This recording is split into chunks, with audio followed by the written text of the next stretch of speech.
Здравейте, здравейте, здравейте! Днес ще играем Барони за първи път. Това е игра, от която играя съвсем скоро. Тя е roguelike game. Така, нека да започваме.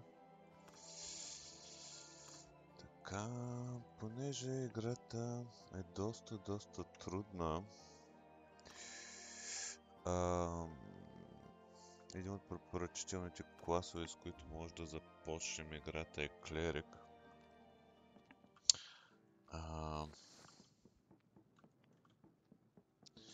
Клерика има 2 healing potion-а. Той започва от 2 healing potion-а, което е страшно полезно. Особено за начинаещ като мен. Каква е целта на играта фактически? Целта на играта е да стигнем до последното ниво. До най-долното ниво. Ето.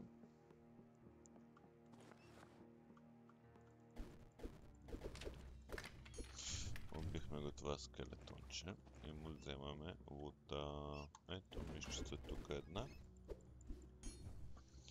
Тя ще ни даде XP. Така.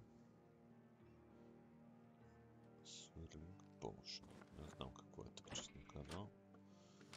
Нека да видим. Potion, който дава. Фактически това е отрова.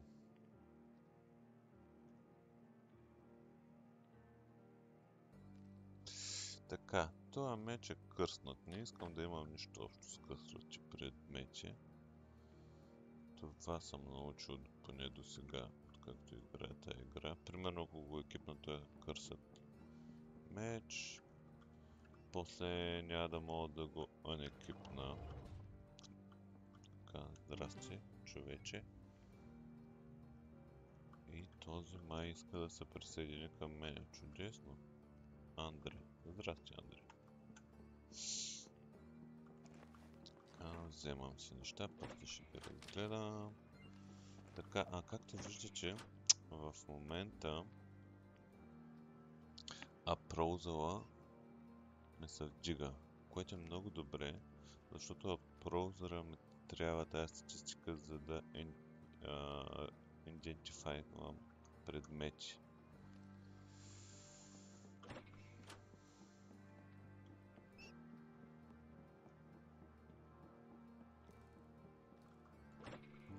Здрасти, скелет.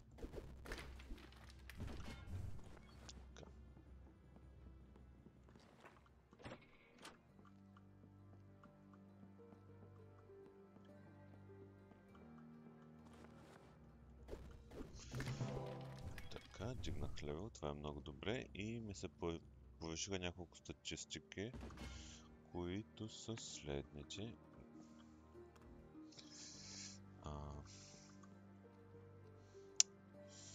Constitution, Intelligent и Strength. Този обаче Андре доста ще ми помага. Само че... той дори е доста по-висок левел от мен. Я да го видим това амулетче.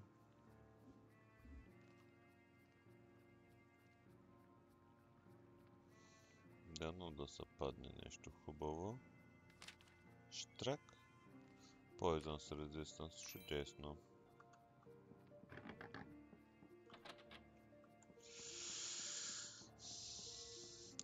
Може би трябва да кажа какво представляват roguelike игрите. Roguelike игрите са едни от...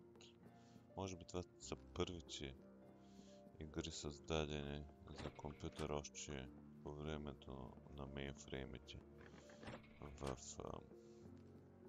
70-те, края на 70-те, началото на 80-те години. И те са...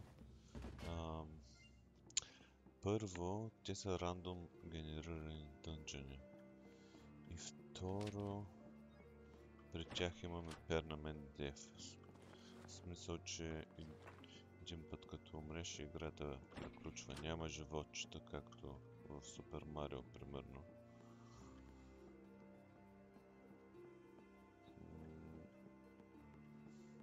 Така. Ами, мисля, че тук побраха нещата на това ниво. И вече мога да отида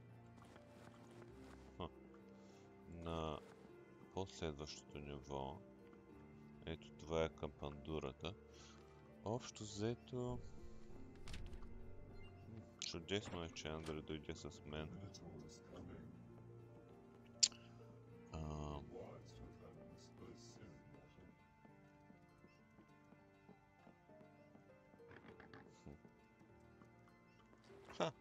Намерих кампандурата за второ ниво, но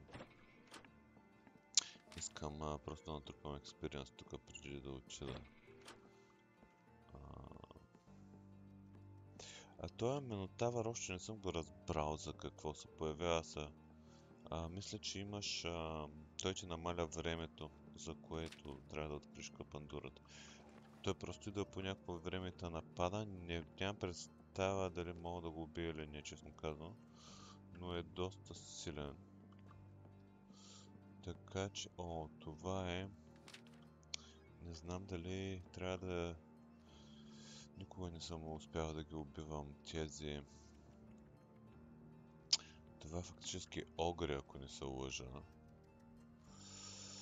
Но да пробваме да го убием. Да се надяваме, че Андре ще помага. Това беше играта. Трола на... Надявам се, че ви е харесала. Ще има и още клипчета. Довиждане!